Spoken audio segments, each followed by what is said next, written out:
Hi, Nancy. Nice to Hey, meet Graham. you. Yeah, nice to meet you.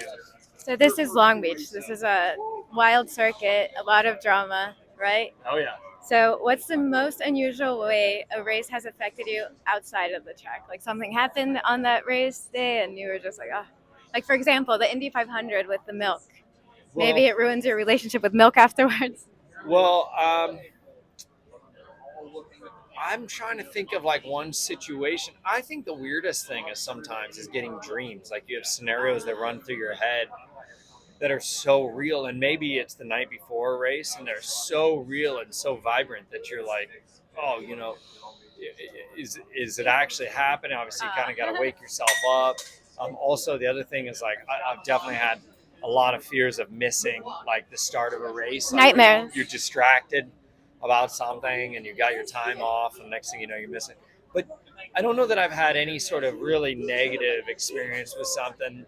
Um, the only other thing I'd maybe mention is food, right? Like sometimes you have a food that then you get in the car and your stomach is just on fire and it's hard to go back. So like I always eat pretty plain pasta, Right. things like that. So Avoid the seasoning. exactly. Now this question is a little different. Are you familiar with Bill Nye, the science guy? Of course. Yes. Yeah. Can you do the Bill? Bill. Yes. Of course, we all Perfect. grew up with Bill Yes, Nye. definitely. Well, one of the things that he stated that stayed with me was that everyone that you will ever meet will know something that you do not. So, what is something that somebody taught you outside of motorsports that you're able to apply to motorsports? Oh, I would say yeah, I mean, well, look, not specifically one thing, but I think what you said in general, which is the art of being a sponge. We have a few Yes. guys. We have one guy who works on our team we call Sponge. He's a pretty quiet guy, but he absorbs absolutely everything that's told to him. And I think even in motorsports, um, there's a lot of things that we face each and every day that our elders or people with experience are able to teach us. That even me, after 19 years in the sport, is like, okay, I don't know the resolution to this, so what do we do?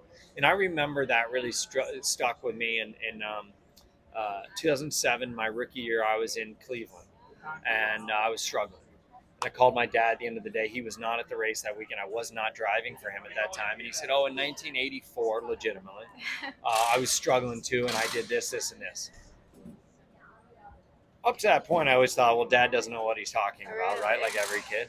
And then the next day I tried it, and we were massively competitive. I mean, completely transformed our weekend. And like things like that really start to set in, right? Um, but I try to take in as much of that as I can as well, like in my business and stuff, like responsiveness, right? Making sure that people are always responding, listening to the clients, like all these statistics that you see, I find fascinating. No, that's beautiful. Learning from your parents and then always being what I was telling Willpower is that we're perpetual students. We're always learning and we should always be receptive to We're learning. trying.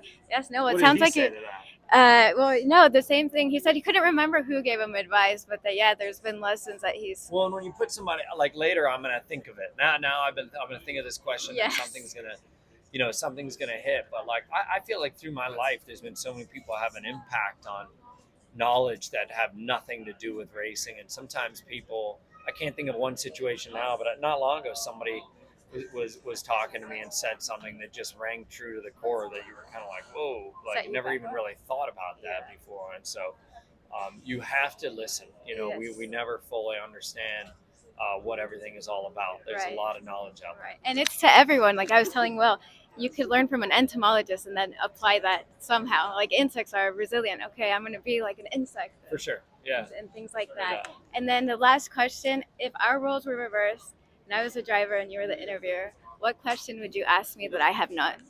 So, what do you do each and every day to perfect your craft, to be better at what you do? So now I'm going to make that your question. Um, for me, I think a lot of it comes down to film study, even in racing, to go back to understand, what I've done right, what in the years past, for instance, here at Long Beach, like what were good things I've done, what are really poor decisions that I've made. Um, I think the way that you drive the car, trying to understand, like even young drivers like Louis, my new teammate, yeah, he's only done 2 races, but he may do something in the car that, oh, I've never even really looked at that. And his driving style is very different than mine. So goes back to the last question of absorbing what he's doing to try to understand if there's something that I need to change, with my style to do things differently. And I think that we all see that and we experience that, and each and every day. It's hard if you're closed-minded on the way that you're going to drive a race car. You're going to struggle, right? And so you've always got to be open. Right. Well, by the sounds of it, I think Bill Nye taught us well, and good luck on your race. Thank you. Thank you so much. Thanks.